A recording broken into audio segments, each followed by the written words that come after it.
Hello everybody and welcome back. My name is Kari and today I'm doing my January wrap-up.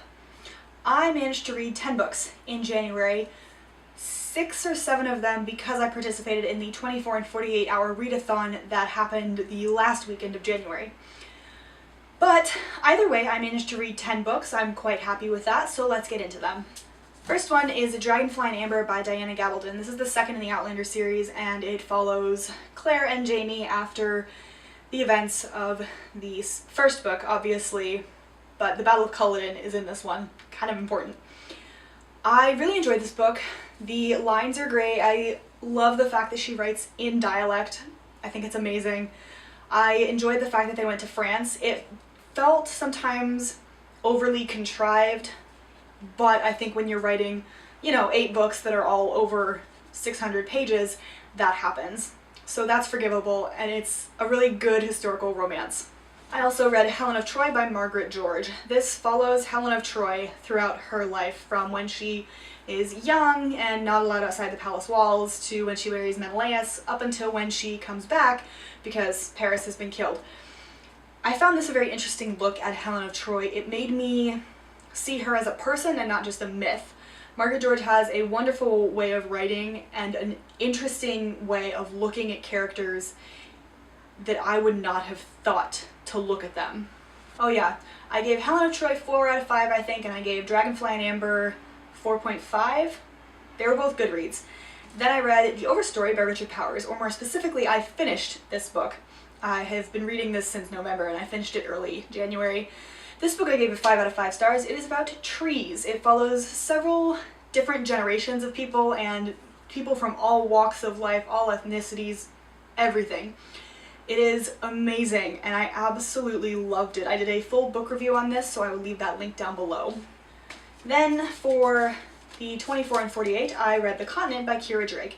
This is about a girl who has always dreamed of going to the continent, which is basically, there are 2 islands, so to speak, floating around this planet, and her home is called the Spire.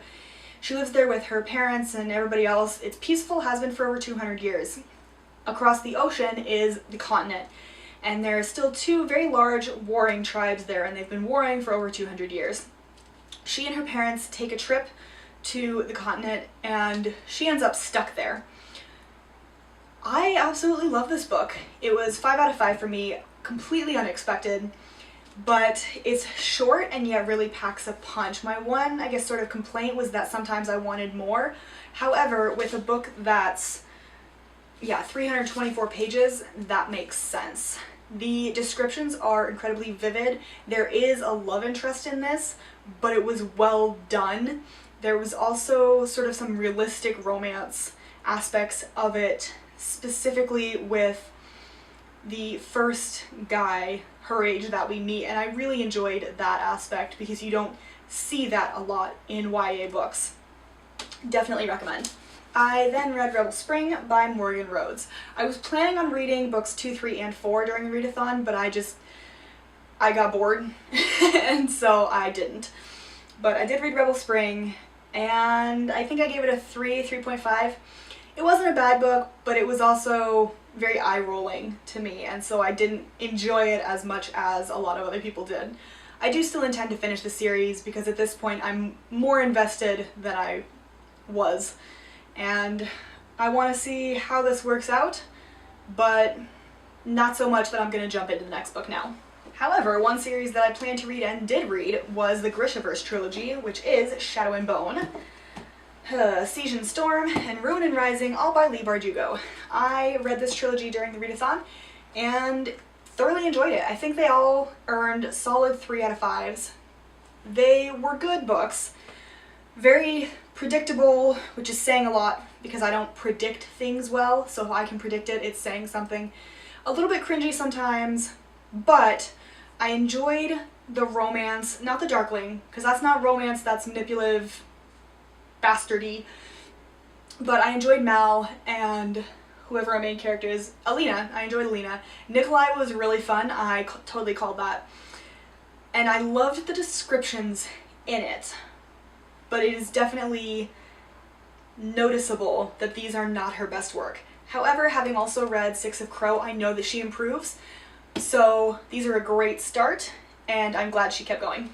And then the last book I read in January is Etiquette and Espionage by Gail Carriger. This is the first book in a quartet that follows a young girl in 1851 England who is sent to a school that is a finishing school, except that it's not your traditional finishing school, because while it does teach curtsies and etiquette and all of that, it also teaches how to gather intelligence and how to kill people.